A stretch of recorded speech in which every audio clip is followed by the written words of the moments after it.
Are you tired of the lackluster footage from your Fujifilm camera?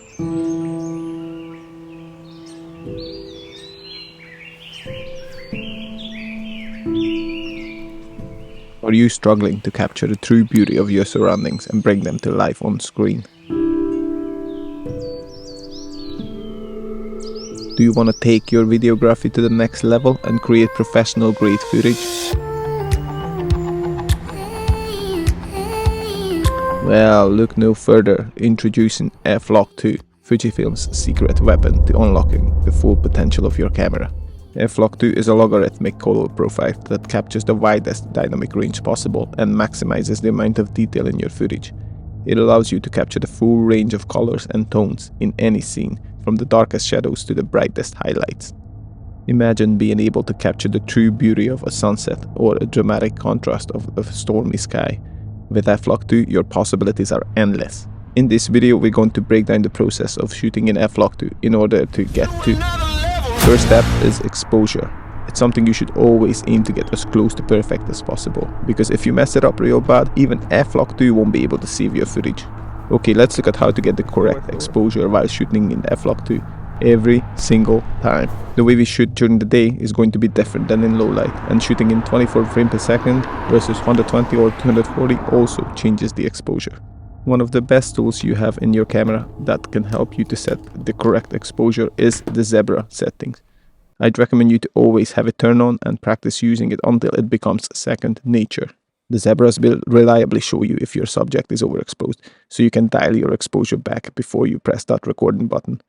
And remember, if you're overexposing an important detail in your scene, that could be a disaster, because most likely there's no way of fixing it in post. So the zebras, for some weird reason, work differently in F Log2, meaning the highest you can set it is 85%. Anything above that setting and the zebras simply won't show up, even if the highlights are overexposed. I have no idea why. If you do, please let me know in the comments. When you shoot in any other picture profiles, you can set it to 100%, and the zebras will show you if something is clipping, just like this. The lower you set the zebra percentage, the higher the sensitivity. So I generally like to set it to as high as possible in order to save as much details in the shadows and midtones as possible, which is 85% for F Log2 and 95% for everything else like Eterna. Once it's set, I always make sure to never clip the main subjects within the frame. Now, as you know, the base ISO in F Log2 is 1250, which is actually quite high for shooting during the day, especially if you like to stick to the 180-degree shutter rule. This 180 shutter rule refers to the correct exposure settings to achieve the most cinematic motion blur. Let me explain. It's nothing complicated really. Simply the lower the shutter speed you set, the more motion blur you'll have.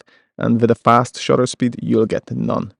So if you'd like to achieve the most natural looking motion blur, this is the formula used in cinemas. You basically have to set your shutter speed double your frame rate. So if you're shooting 24 frames per second, then your shutter speed should be 48. And when you shoot in slow-mo, like 120 frames per second, the shutter speed is supposed to be set to 240. Now here's the thing, the slower the shutter speed, the more light goes through the sensor, right? So you're shooting F Log2 during the day with the highish 1250 ISO at 24 frames per second, and you're supposed to set 48 shutter speed, then it's only doable if you close your aperture to like f11 or f16. But then, of course, everything is going to be in focus because your aperture is closed. Now, let's say you would like to have some serious bokeh in your shots, just like this. You have two options. One, to crank up that shutter speed high.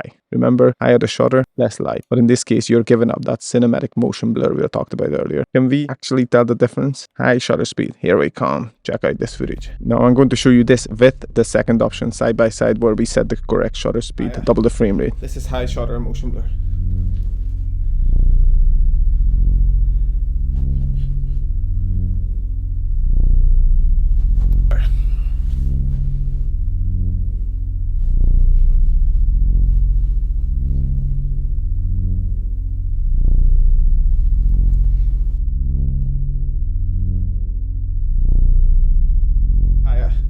This is high shutter motion blur. So the second option is to get one of these, a variable ND filter. Now these are not too expensive, and in my opinion, this is a must-have camera gear, especially for filmmakers. This is basically a sunglass for your camera. It allows you to decide how much light should go through the lens. So if you use an ND filter, you can set the correct exposure while you set any shutter speed you desire. And you can close up your aperture as much as you want to keep everything in focus, or open it up to create that beautiful cinematic bokeh. So here we are shooting during the day. It's sunny. We have the ND filter on, 24 frame per second, 48 shutter, 1250 ISO, F Log2, Zebra set to 85%. Our highlights are clipping. Now we darken the image by turning the ND until our subject isn't clipping anymore. And bam, we get the perfect exposure. Let's throw the files into your editing software to do a bit of color grading, and your footage will look like this. By the way, if you're interested in my color grading process for F Log2, then let me know in the comment section below. I can make a dedicated video for that, no problem. Or in fact, if you have any video ideas for me, that would be appreciated. Let me know. Thank you so much. Now this is the process during the day. It's plain and simple. But what do we do in low light? It's a completely different animal. Let me show you why.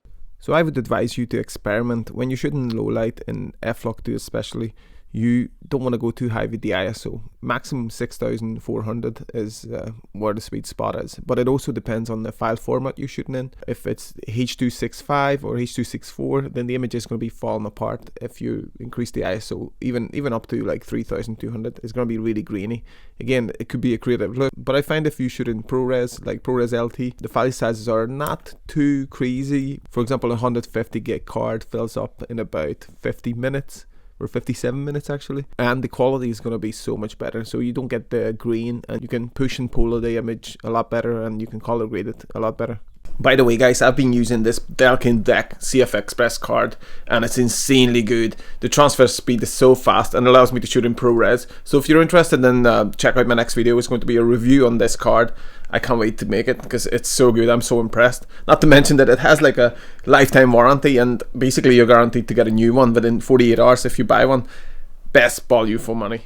Thanks guys for watching. See you in the next one. Bye.